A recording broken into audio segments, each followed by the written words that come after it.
Okay, so let's talk about creating a fun Valentine's Day motif. This is going to be good for loose florals, so you can do this unrelated to Valentine's Day if you'd like to and just practice painting little loose roses. But I'm going to show you quickly how I paint a really simple loose rose, and I'll show you the sample here. Okay, so I did it in two different sizes. Have this one that's bigger with bigger roses, this one that's smaller with smaller roses, and I used the same technique for both of them. I just switched the size of the brush that I was using. I will say that when you go smaller, you need fewer details. You almost can like scribble in the shape, and as long as it kind of looks like a rose and you put a little bit of green leaves in there, it's gonna look like a rose. So it's a pretty simple loose flower to paint.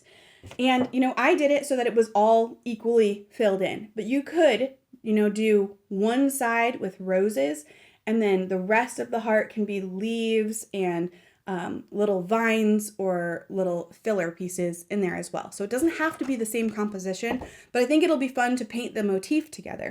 There's all different kinds of ways to do this. It's a very fluid, very use the inspiration and go however you'd like to go with it kind of project. So let's move over to our other camera here. And I traced a heart onto the paper, but again, you can freehand it if you'd like to. This is just pencil. You could also go over whatever lines are left that are visible. If you go over those with a metallic pen or a dark pen when you're done, that can be really pretty as well. So the first thing we're going to do is talk about painting loose roses. So I'm going to put some water here in my palette, and I'm going to grab my quinacridone magenta, nice bright happy pink color. Really enjoy using this. This is the core version, and it's a very creamy consistency paint. Okay. And this brush size that I have here is a number 4. And I'll show you the basic strokes quickly here. So you're familiar by this point with our thin lines that we paint, our thicker lines that we can paint with the same brush, how we can go back and forth between those by adjusting the pressure on the brush when we paint. And if you need to practice these things again, take some practice paper. These are the kind of things you can practice on cheap student paper. You don't need the best paper to practice brush strokes like this. Okay. With those brush strokes, we often will make leaves, right? We've done that so many times in our loose painting, all different kinds of leaves. Well, we use these brush strokes when we're painting roses as well. And this is one of the more fun loose flowers to paint. So here's your guideline. We're going to start using these little brush strokes where we're putting the tip of our brush down, pushing down, giving the brush a little bit of a wiggle, and then coming back up to the tip of the brush. Okay? We're going to do that in very small ways like that. And I'll fill my brush up with paint here. You can also do them in much bigger ways with the same brush like that. So what do you want in this brush stroke? You want the ends to be tapered. Okay, so you can see that they both have fine points at the end. You want to go from small to wide, back to that narrow point again. And underneath it all, I want you to be seeing the shapes that these are making, okay? It's making this parenthesis shape. The little ones are going to start in the middle of our loose rose, these overlapping parentheses shapes, and they gradually get bigger, okay? And we're working in a circle. Okay, now you could call that, it's by itself, a kind of a stylized rose. But we're going to make it more interesting, right? And more complicated than that. So that's your sort of map for what we're doing. Now I'll fill my brush up with paint, and using just the tip of this brush, start with, so we see the little parentheses, but now we want to make it more interesting. So taper, wiggle it around with more pressure, come back up to the tip, okay? And so now we're going to follow that guideline by gently putting our brush down and barely overlapping brush strokes. You want to leave some white space in between the petals because otherwise it's just going to be one solid pink circle and it's not going to look like anything, right? So slowly we start building out our rose, thicker in the middle there, thinner on the ends. Okay. Gently overlapping every once in a while, just letting those brush strokes touch the brush stroke before it, but still leaving lots of white space. Now this is one of those projects where it's just like the loose dahlia project we worked on. If you don't stop yourself, you just keep going and you end up with a rose that looks absolutely gigantic and that's filling up your entire page. So stop yourself when it looks like a rose, okay? So that is a very simple loose rose. All of those steps are not complicated, but they are technically challenging if you're not used to it.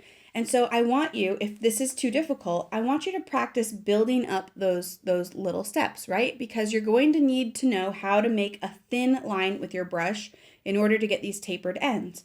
You need to know how to make this wide brush stroke in order to get it wider in the center of the petal. You need to know how to vary the pressure on your brush so that in one brush stroke you're getting thin and thick lines. You need to understand how the rose petals build on each other and how it's all these C curves, right? These wide C curves. So I'm going to do another one. I'm going to do a couple and I'm going to zoom in here, but I wanted to give you an overview first. I'm going to do a few with different size brushes, okay? And with a couple different techniques thrown in there, and we'll go do some that are a little bit simpler and some that are a little bit more complicated, okay? And if you have anything in particular that you'd like to see while I'm doing this, let me know. But first, let me do a bigger one. So this is a size 6 brush now. If I'm going to use a size 6 brush to do this, I know that I'm going to need a lot more paint, so I'm going to put a little extra paint over here in my palette. And when I pull my brush up out of the palette, I'm spinning it in there so that we get that nice fine point. So that when I come to do the center, I can get a small line even though I'm using a large brush. Okay? So, thin to thick to thin, making the C curve, tapered on the ends, giving it a little bit of a wiggle when we get to that thickest part of the petal and bringing it around, okay? So you can do this with any size brush. I'm just using a regular pointed round brush. Now, how do we make this a little bit more interesting as we go? Well, I can dip my brush into water. I don't need to swish it around in the water, just dip it in and pull it out. And that water is automatically going to start to dilute the paint on our brush. So now as I'm headed to the outside petals, they're going to start to be lighter. Same brush stroke, but I've added another layer of visual interest by diluting the color here and gradually getting lighter as we go to the outside. So you see how that makes it a little bit more interesting as we work our way around. Okay, I'm using a bigger brush. So it's possible that you can run out of the paint a little bit faster, so keep an eye on that. When you start to see the white of the paper coming through your brush stroke, you probably need to grab a little more. Now, if things are still wet and workable, we can add to that look of the color change. I'm going to put a little of the paint on my brush and just start to touch it to some of these wet areas. And the water is going to move it a little, and so we're bringing in some extra contrast and some extra interest by just dropping in a little bit of that darker paint where the petals are still wet. Okay, I'm going to rinse my brush off here, and if there's any area when you drop the color in where you want to practice your blending a little bit, maybe move it around a little bit. Okay, and so all of that is not very time consuming. And it looks easy, probably. Like when I do it, you're like, oh, that looks easy. But then when you try and do it, it's really hard because you have so many technical aspects going into it. Brush control, understanding the shapes of flowers and how to build those parts together, And then we're adding water and paint control into that. So it's a lot, right? I see that Cindy said that she can't seem to get her brush to feather out like that. So let's take a quick look at how I'm doing that. Okay. So as long as, I don't know exactly what brush you're using, Cindy, but this is true of pretty much any pointed round brush. I'm going to show you the side view of it here. Okay. If I am wanting a thin line, I'm using just, this is what it would look like from the side. I'm going to use just the tip of my brush to get a fine, thin line, right? But if I want a really thick line, I'm going to take my brush, push it all the way down to the metal ferrule, wiggle it a little so that the brush fibers spread out, and then pull the line down. So what that looks like from this perspective, okay, is I put the brush point down, push all the way down to the metal part. See it when you wiggle it a little, it gets wider, and that gives you a wider line to paint with. So if you need to just practice getting thin and thick lines, that's a totally valid use of your time with this kind of project. Okay, so that was with a number 6 brush. What if we pull out a different brush, a 0? Okay, how do we get to the same techniques with a smaller brush? And I see a comment from Linda that says, I wasn't pushing hard enough, nowhere near the metal part. Exactly. Because most brushes can get pretty wide. Even this 0 size brush, let's see what we can do with it. We know we can get very thin lines with it, right? Because it's a small brush. But even with a 0, if I put that brush down and wiggle it around a little, you can get a pretty thick line with a size 0 brush too. So push a little bit harder and you'll find your brush has this much potential in it. You can now make shapes that go back and forth between that thin and that wide by understanding what your brush is capable of. So a smaller brush, we're able to do those same lines. So thin, push down, okay? We're going to do those same lines here, but it's just a smaller rose. And this is what I mean. When you do things tiny, you really don't need as much detail, because that was 5 brush strokes and it already looks like a finished rose, right? You don't really need as much detail in there. If I grab my green paint with this brush and make a little leaf shape out of here, it's already a finished painting just because it's so tiny. So it's easy to do those little ones too. You can also combine different brush sizes. So if you want to do something where we're getting some nice detail in the center, lots of little squiggly lines and lots of detail overlapping there, okay, to form the center.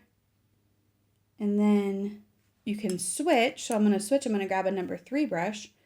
You can switch to a larger one as you get to the outer petals. And that's just going to give you a bit more detail in the center, especially if you struggle to paint small lines with a bigger brush. Okay, so I'm going to add a little bit of water as I go. Okay, gently building that up. And I have to tell you, I've painted about 500, somewhere between 500 and 5,000 of these in the last few years. So I can do it really quickly now. So if you can't do it as fast, don't worry, it's just practice. Okay, so there's another little one, and maybe you use a different color. What if I use quinacridone rose to drop in a little bit more depth into the center there? Okay, looks pretty good. You can also create that matte effect with a paper towel, so you can go back in and, pick up half of it if you'd like, and it just creates different looks and just different styles, right? Now you can also go back. Is this one dry yet? It's almost dry. You can go back in with a little brush and dark, thicker paint. So let me pick up a little bit of the quinacridone rose here in my palette, and you can go back in and paint little details on top of it too once it's dry. And honestly, for the details, I usually just go in and paint the same kind of squiggly line, but just a little bit smaller on top of it. But you could go in and add little polka dots and create a more stylized flower. Lots of little things you could do with it. Okay. Kathy said, show how you did the light pink. Do you mean this? If you mean that part, I just pressed a paper towel down on top of it to pick all of that up. And then it gives it that kind of vintagey look to it. So all of that is just with pink paint. Some of you did this project with me before, but this was a project we did last year. And so that's kind of the same exact thing, but just combining it with different colors too. So lots and lots of different ways you can use this lesson. I would recommend, filling up pages with it. You could do a little bouquet and put some stems into it. Lots of different things you can do. We're going to want to make little leaves. Okay, so let's grab some green paint. Any green will do. Okay, we're just going to practice real quick. So still using a pointed round brush, and we're using the same brush stroke where we are going in like that. So still thin to thick to thin, right? And then we're going to connect it on the other side, and it makes a really simple leaf for us. Or if you want even simpler, you can just do thin to thick to thin and just leave it like that. That can be its own little leaf, okay?